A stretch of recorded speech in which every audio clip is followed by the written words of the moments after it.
Good morning, FHS. I'm Christian. And I'm Caden with your Tuesday morning news. Here's today's holiday trivia. What traditional Christmas decoration is actually a parasitic plant? We'll tell you the answer at the end of our show. Attention any boy or girl interested in playing tennis. Court 1 in Lansing is offering a Fowlerville-only tennis camp.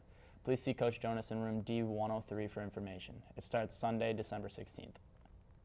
Another Lunch and Learn is scheduled for this Friday with Asahi Kasei.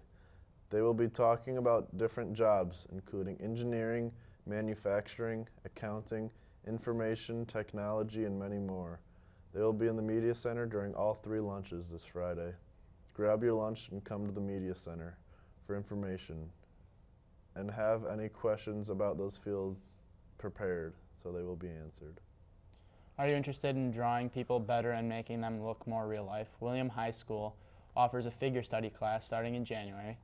They are Tuesday nights from 6 to 8 p.m. with the cost of $160 with many mediums used. All you have to do is show up. See Mrs. Hesh for the enrollment form. The City of Fowlerville has a new local ordinance, and we have the latest information for you.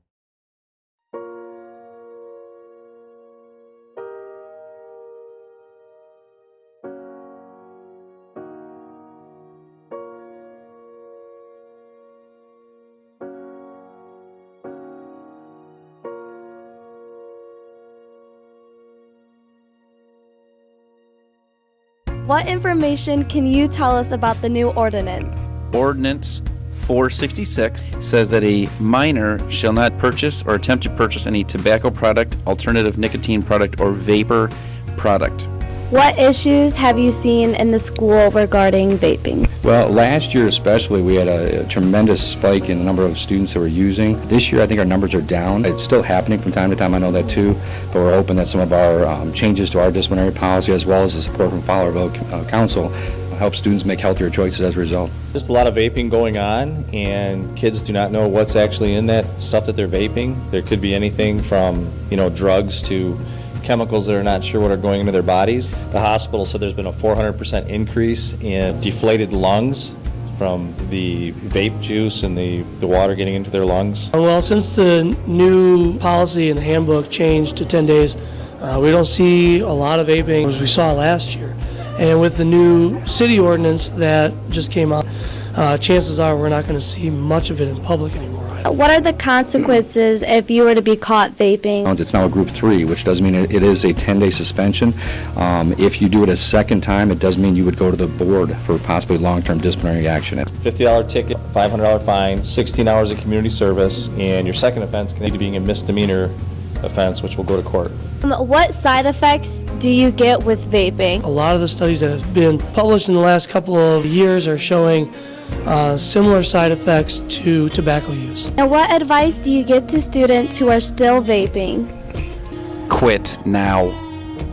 Try to wean off of it as best you can, slowly reducing the amount of nicotine that you consume, and eventually you can stop pretty easily. Hey, figure out ways to stop, quite frankly, because the long story short is we don't know exactly what is in that. I know there's various things, some legal, some not legal, and all those kind of things as well. And do what you got to do to stop now before it becomes too much of a habit that it becomes even harder to stop.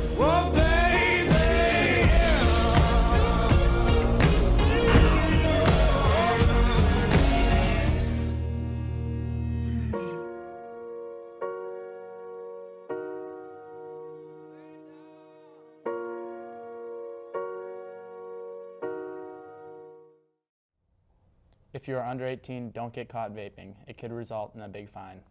In sports, the JV boys basketball team continued its winning ways by defeating Perry High School by the score of 53-25. The Glads led 6-2 after the first quarter and never looked back as they improved their record to 4-0. Freshmen Jack Strader and Carter Young paced the offense with 20 points and 12 points respectively. Caleb Chappell chipped in 6 points and Tyler Biggis added 5 points. Great defense was turned in collectively by the team. The boys returned to action on Thursday against rival Williamston.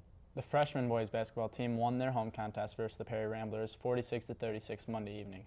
Leading the way for the Gladiators was Greg Wilkinson with 19 points and 14 rebounds. Owen Weas and Micah Kuvilar added 10 and 8 points respectively.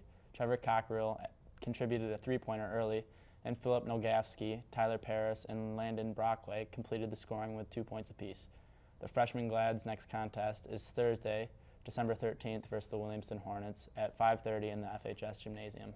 Good luck to our varsity girls and boys basketball teams tonight as they face Perry at Perry. Before we leave you, here's the answer to today's holiday trivia, the mistletoe. That's all we have for you today. I'm Christian. And I'm Caden, signing.